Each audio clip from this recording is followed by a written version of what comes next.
So this is the start of a construction project for a propane or gas-powered barbecue. I'll be walking through the design and steps of this barbecue for those that live overseas or are from the West and are just in an area where you can't stop in at a Home Depot and pick up parts easily. So I've designed basically every component that you're going to need for this barbecue and done all of the drawings and designs.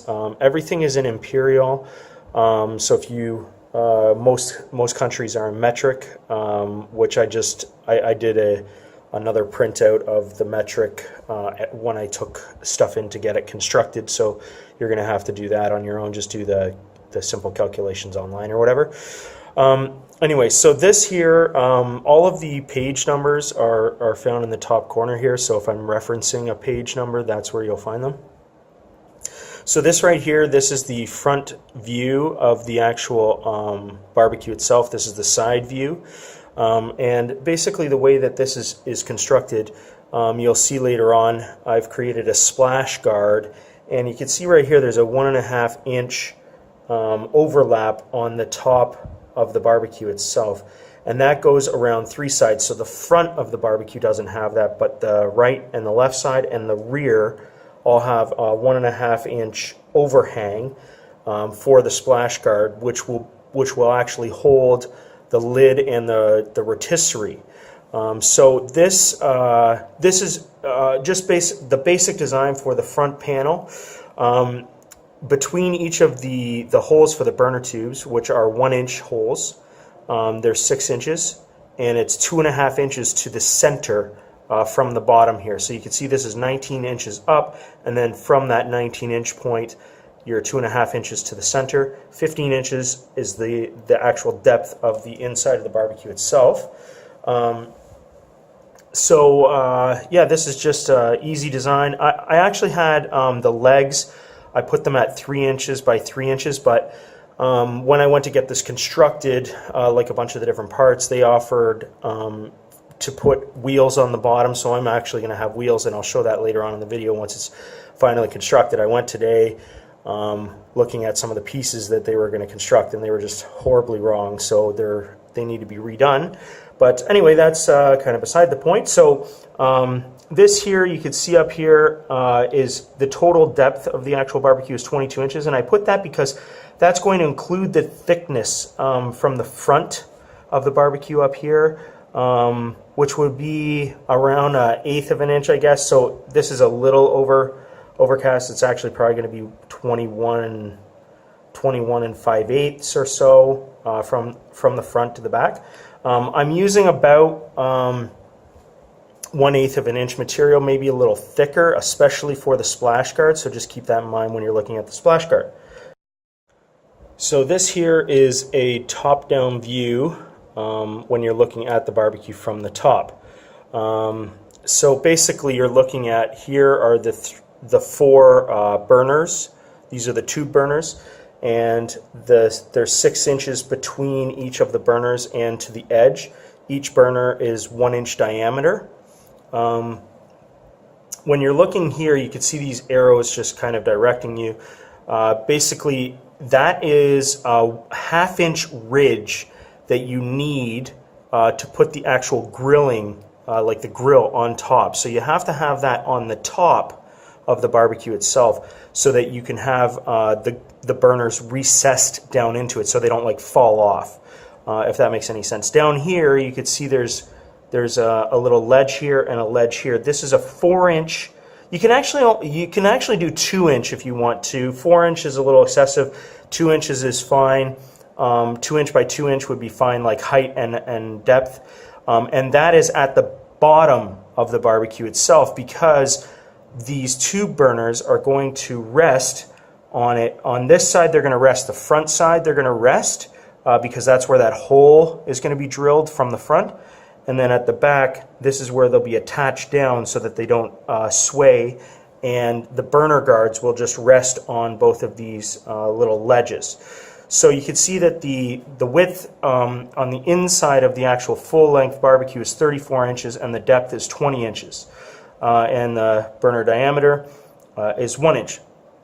Now, when I talk to the people about getting all of these parts constructed, I actually did end up getting individual control knobs, and you'll see that later, so that each of the tubes can be sparked by themselves. So this igniter button right here, I actually removed that, so each of them are gonna have their own igniters. And then you can see up here I have stainless steel 304 is the type of stainless steel that I'm wanting to get. And when I went to this place, they actually told me that they have stainless steel 304. I don't know if I believe it or not, but I have a couple of different magnets, one large and one small, which will help me test it. And basically what that does is it just tests the amount of iron in the actual metal, the steel itself, if it's metal or steel. And if it's actually closer to like a 304, like an actual stainless steel, and not just like a synthetic kind of chrome finish, then the magnet should not stick to it. It'll just like slide off, just like as if you're trying to stick a magnet onto wood, it wouldn't work. So just buy a magnet. You can get a magnet basically anywhere at a market or whatever, and take it with you just to test the metal or steel to see that content and that it is actually stainless steel, because you don't want to be using some horrible chemical to cook your food in, and if it's a real low grade, it'll just rust and just wear out, especially in a country like where I am, where it's rainy season for 6 months of the year. So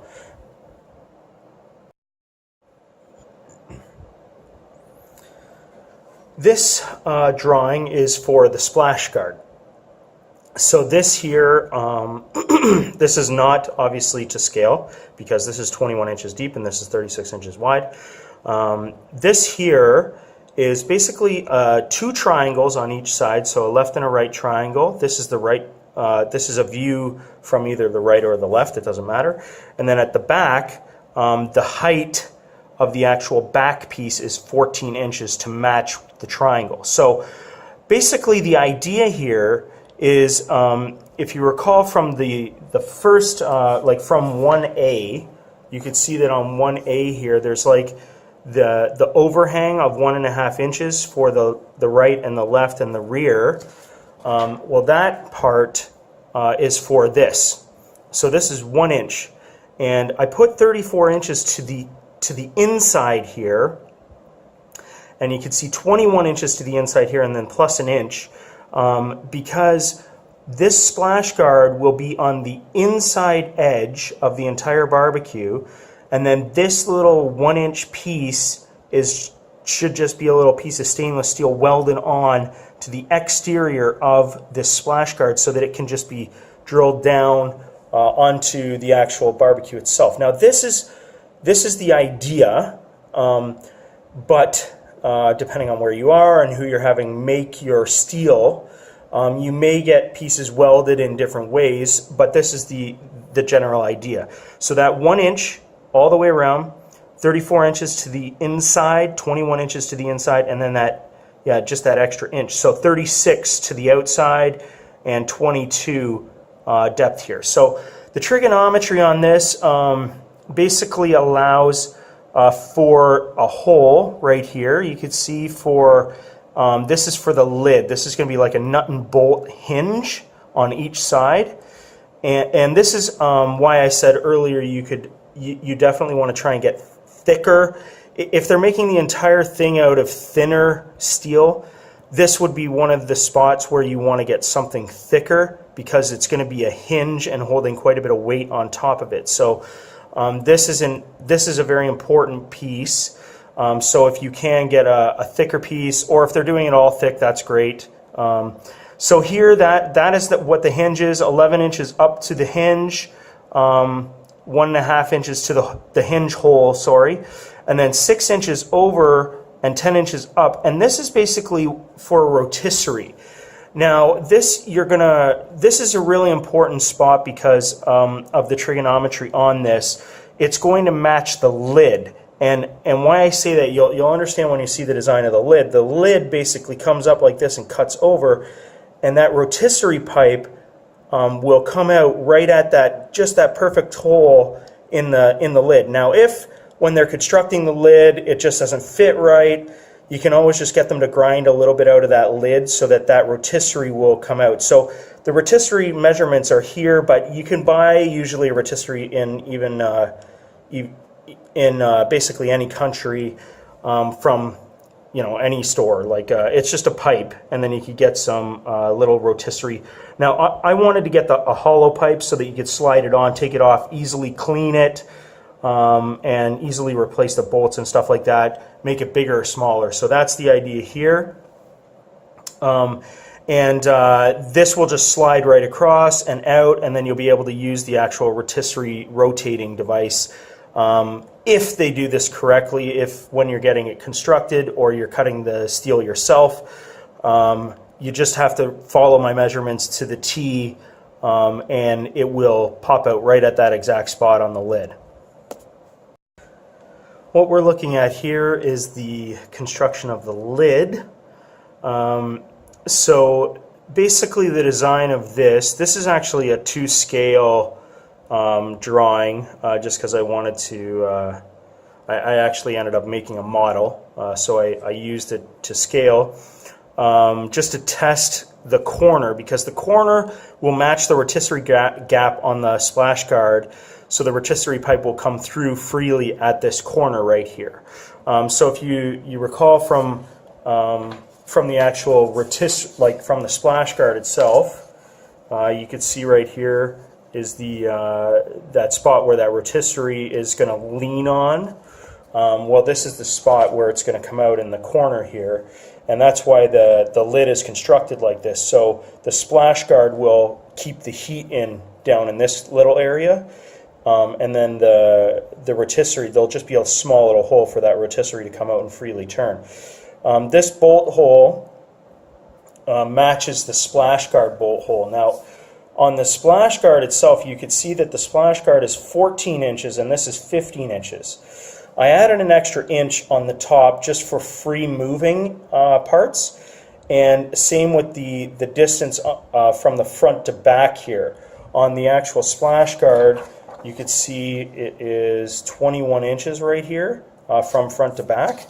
And on this, you could see that it's actually, 21.5 inches here from front to back. So I added an extra ½ inch right at the back here, and you could see that is that 2 inch instead of 1.5 inch on the splash guard, just to give kind of that extra free moving little bit. Now, when I'm getting these pieces constructed from a steel shop, and they're constructing this side piece for me, 2 of them, and then this top piece. The top piece will be in 3 different segments, I guess. It'll be the front piece here, this angle piece, and the top piece. I'm not actually having them make a back piece here, this 1.5 inch, because I want to see how it moves when the hinge opens and closes. I'll probably have them make that afterward, and I might actually attach a hinge or 2 on the top to the top piece, so that this is actually a hinge part in itself. So it will hinge kind of like on and off, if that makes any sense. Kind of like when you open it, it will hinge down onto the splash guard like this, and then it will close. But that's just a small little area that will just let out a little bit of heat. So I'm not sure how concerned I am about it. I'm going to see how it looks when it's finished, and then I'll talk about that in a separate video probably, or separate time after the whole thing has been constructed. So here I have a temperature gauge. I'm actually having a hard time finding a temperature gauge that goes in like this, like a straight pole, and then you just screw it on. So I might end up having to do a temperature gauge somewhere else, because they're just, I can't find one here, but I'm going to keep looking. But the idea of this is to have a hole for the temperature gauge, and then this is just like an anti-spin hole. Some of them come with like two parts, so that it doesn't, the actual temperature circular thing doesn't spin itself. So you may or may not want to cut in these holes. I probably would wait until you have exactly what you want. And then here's the measurement. So basically 21 and a half inches depth, which you could see I just talked about. That gives that extra ½ inch. And then this should close down on the front. Now there's going to be nothing to stop it on the front of the barbecue, but remember that 1.5 inch that I had on the sides and that 1 inch part for the splash guard? When this opens and closes, that will stop it from going down too far. Now, something you're going to have to think about is when you open it, you have to have a way for it to stop as well. I have not put that on here, so that is something that I will talk about later.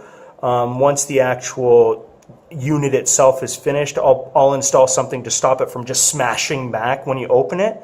So that's just something very, very much you need to think about, is when you open it, there's going to be nothing stopping this thing from smashing back into the back of the barbecue. So just keep that in mind as you're constructing this. If you want to add something like that, that's a very important piece.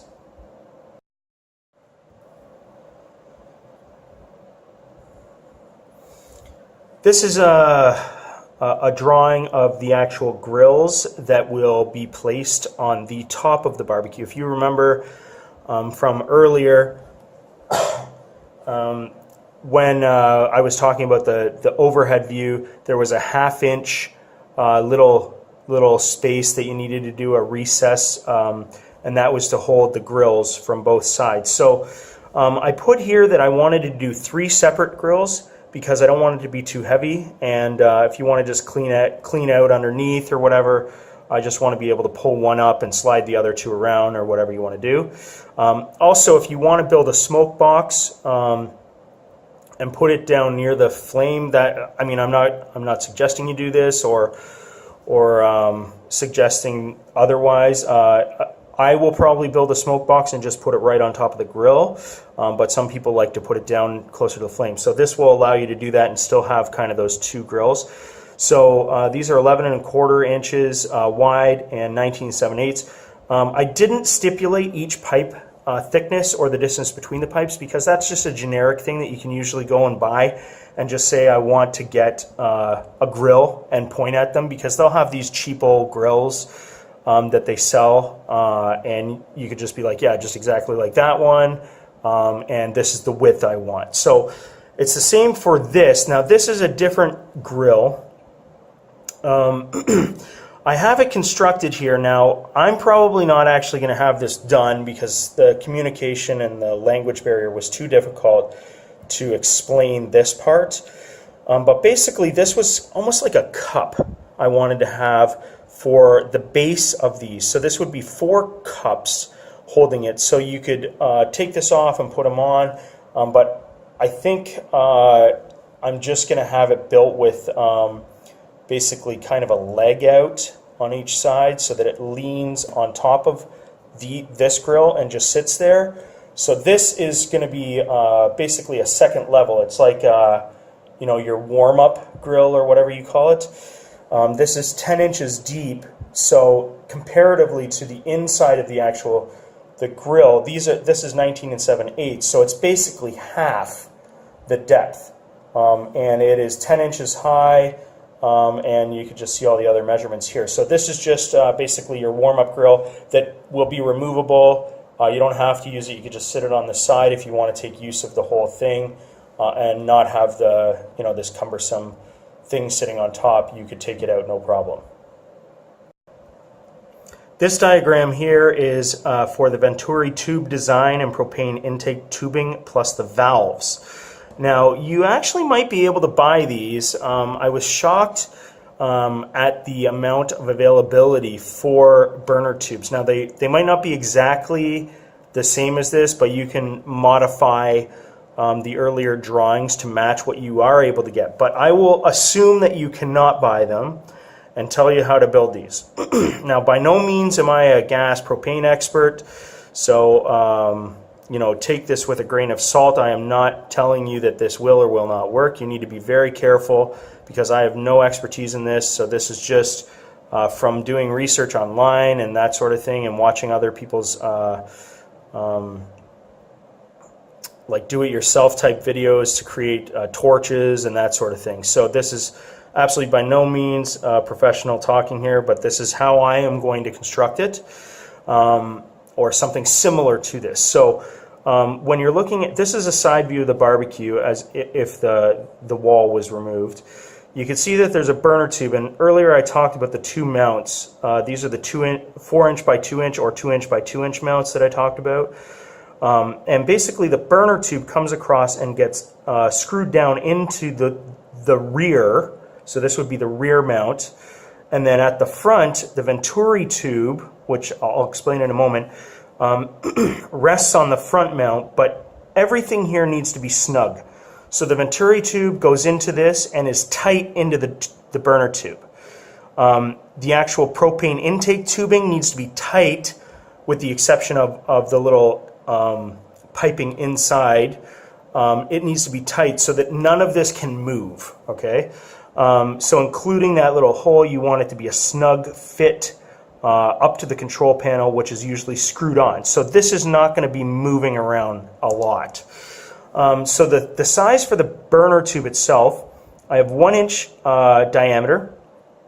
Try and make these tubes thicker than everything else, or you're going to have to replace them a lot, because these take a lot of fire, okay? So because the propane or gas or whatever is coming through this and torching constantly, these things take a lot of damage. So if you can get a thicker, even thicker than the splash guard, that would be great. So this is 18.5 inches deep, including the hammered off end here. So this is basically hammered off to stop the gas from going down and to attach it to the mount with the single hole that I have put here for some sort of screw. Now the venturi tube will fit snugly inside this burner tube. Now this is where you run into trouble of trying to get piping here that are all different sizes. You can't. It's very difficult. So you may have to adjust all of these measurements. I have 1 inch, but I am not actually getting 1-inch tubing because I can't buy 1-inch tubing with other tubing that fits inside. So get whatever you can get in around 1 inch so that you're able to fit things properly together. Okay, but let's just assume that you are able to get 1 inch, so you're able to get 1 inch, and then whatever the venturi tube size is that fits inside your thickness of tube, you want 3 inches, and then this little recessed area will just force the propane kind of into a bottleneck, and I have a 1-inch little piece here. So if you're explaining this to someone, it's basically just to kind of pinch it and really channel that propane in there. And then at the front here, it's 2 inches from that start of that pinch to the front. And this would be like a stainless steel meshing. If you're able to get some sort of meshing to go in that venturi tube, this is basically just an oxygen access. So it doesn't need to be a meshing, but you do have to have something that allows oxygen in and out. So you could get some sort of cover, some sort of slider. You could be creative here. Just again, keep in mind that I am no expert, so the way that I'm going to try and do it is with a stainless steel meshing. And then that basically leads right into the propane intake tubing, and then this would connect onto the control panel itself. So this is a very small pinhole where the propane gets shot out into here.